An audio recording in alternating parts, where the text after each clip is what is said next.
Hey out there, this is Thursday, September 26th, 2019, and it is just about 9:15 here in the morning here in Northern California. And as usual, I'll get into a lot of different stuff. The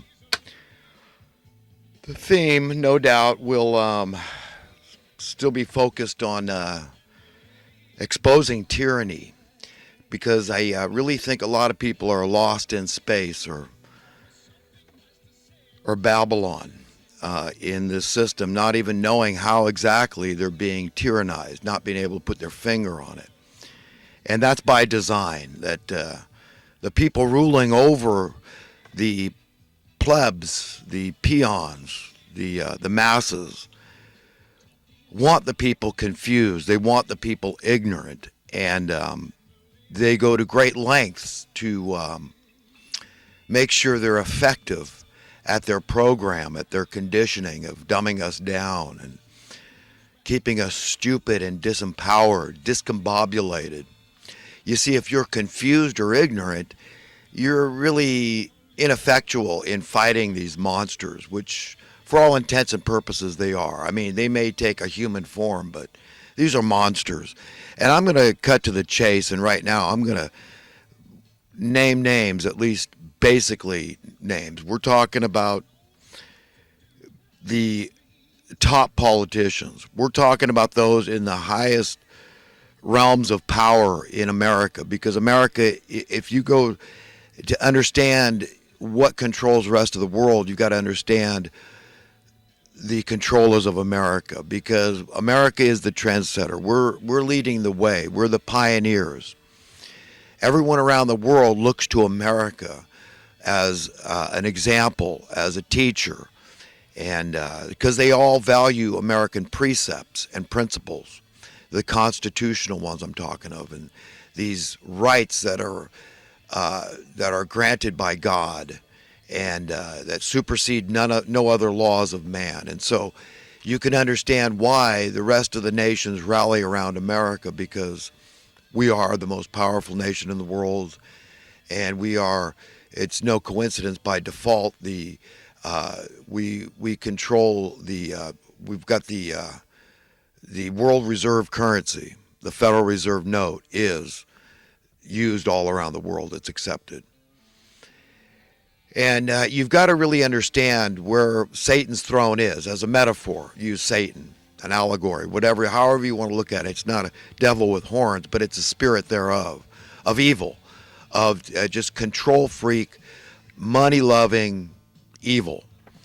And that's how this whole system is controlled, with money. They control the masses, the human beings, with money. This is oppression of old. It goes back to ancient times. It's both archaic and it is contemporary. This is still going on, this neo-feudalism. Now these people have it down to a science. They've had to cross their T's and dot their I's, because they know also what's happening in conjunction with their ability to continue to oppress the masses, control them, and steal their wealth that belongs to the everyday person, is that they know that knowledge is increasing upon the earth, that it's more available to everybody. And that's a threat to them, because you see, if the people are empowered with accurate education, accurate knowledge, then they can unify and come against these monsters.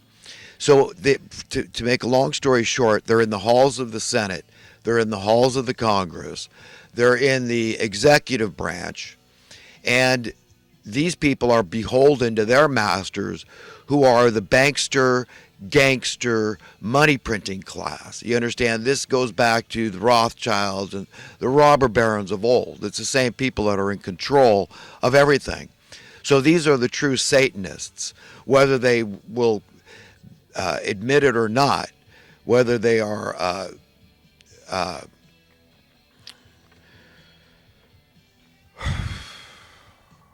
whether they are frank about it or not.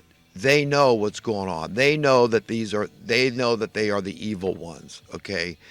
They think they're smarter than everybody else, and that's hence why they have the positions, they have the lot in this life, this temporary fleeting life that they enjoy. Do you understand? And almost without exception, all these people are fabulously wealthy. Look at these politicians. How much was Obama worth when he got his job in the Senate, right? What was Barack Hussein Obama's net worth? What is his net worth today? Okay, these people are taking these jobs to become fabulously wealthy, not to be good employees, not to be good servants of their master, their only true legitimate master, we the people who hired them to do a job for us, the taxpayers. These are traitors, do you understand? They have no regard for the Constitution. They have no regard for the American dream, for the American principles and precepts, constitutional, God-given rights. They don't. They're elitist. Do you understand? These are big, fat, lying, cheating, thieving hypocrites. Do you understand what they are? They're elitist. They're anti-American.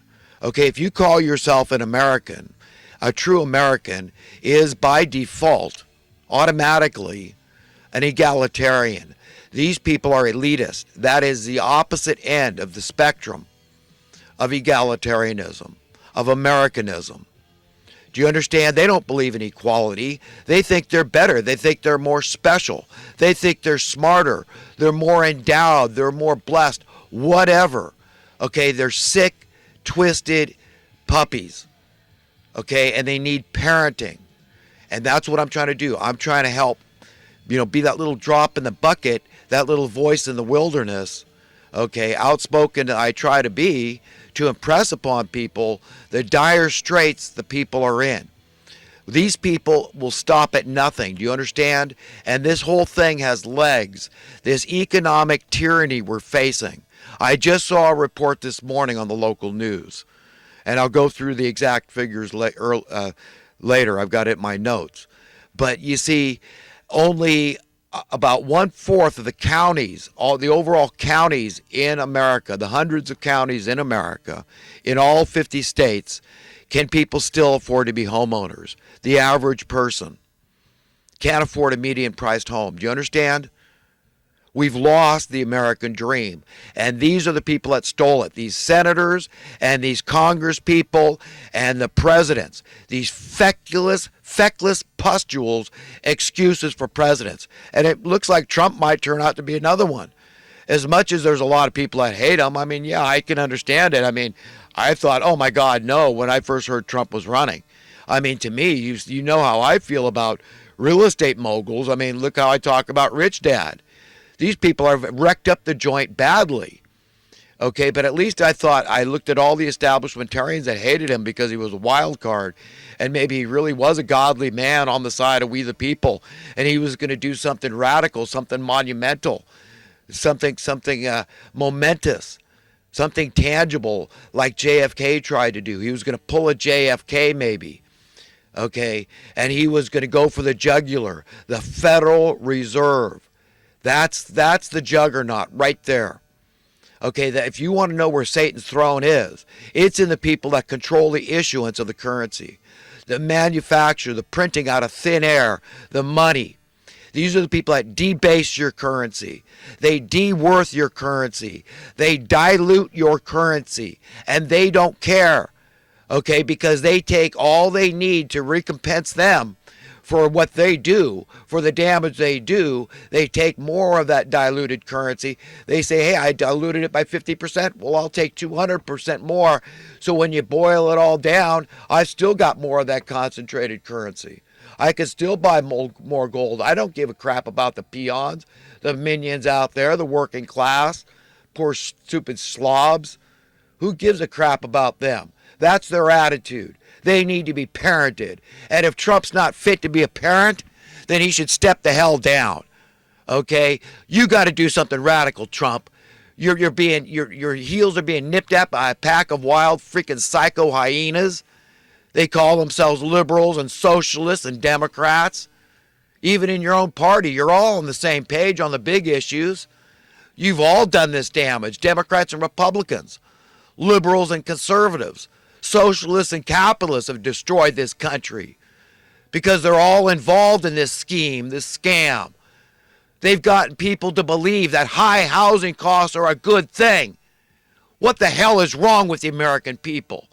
Our foreparents, they wouldn't spit in our collective faces. They'd kick our freaking teeth in. What the hell have you allowed to happen? That's what they'd say to us. We're screwed, man. We're in it deep. We're down this demonic rabbit hole to hell, way down deep, man. It's getting hot. I feel it. Flames are lapping at all our behinds, and we better get with it. We better turn to God and ask for help. We better be serious about it. We better know what the hell's going on. This thing has, listen, unless you stop it, unless I stop it, by educating, talking to somebody about these issues, we're screwed. It's just going to get worse and worse and worse. You're all complicit. If you're indifferent, if you go along to get along, if you're complacent, okay, if you're passive about these issues that are gravely important to all the decent, upright, just normal human beings that want to live together in peace and safety and security and prosperity and all the good things we all want, you're complacent. You understand? If you go along with this program, because it's a path of least resistance, okay, and ignorance is bliss, that's what you've been taught. You've been taught to be damn stupid. How in the hell is cost of living inflation a good thing? Who?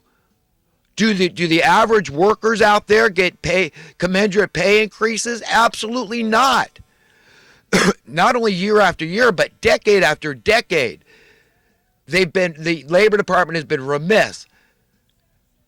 Okay, having a federal minimum wage is imperative to prevent unscrupulous employers, masters, bosses from taking advantage of passive workers who will literally work for peanuts, chicken feed. Okay, there's no limits to what the passive people will allow. Whatever, if that's the way it is, it must have some rhyme and reason. It must all make sense somehow in their minds. They're small-minded, like brute beasts, automatons. It's sick, man. It's so sad to see people. I mean, each one of us is the entire freaking universe. We're made the image and likeness of God. That makes us children of God, like little gods. Like the Bible says, we're created just a little lower than the angels. Seize your power. Understand you are a great human being. Thus saith the Lord, not me. Don't care what I say. I don't care. I don't care about being right. To what avail? To what profit? It means nothing. I just want to be a friend to humanity, to my fellow Americans, my brothers and sisters, and by extension, the rest of the world, and by further extension to God. I want to be God's friend. That's why I do what I do. I'm utterly compelled to speak out vociferously. And I've got to just lay it out there, folks. I mean, I'm stupid. I'm just like everybody. I could be as dumb as a box of rocks in some ways, thick as a brick. But in other ways, I'm genius, just like we all are. We've all got our little niches where we've got some special insight that God endowed us with. And we can bring stuff to the public in a way that nobody else has. And people say, okay, now I get what he's talking about here. I get the scam. I get the scheme. Okay, you've got to understand basic rudimentary economic principles of capitalism. You've got to understand things like supply and demand. And if there's an iota of progress, what direction is your currency supposed to go? Is it supposed to go up in worth or down in worth? Okay, it's supposed to go one way, up.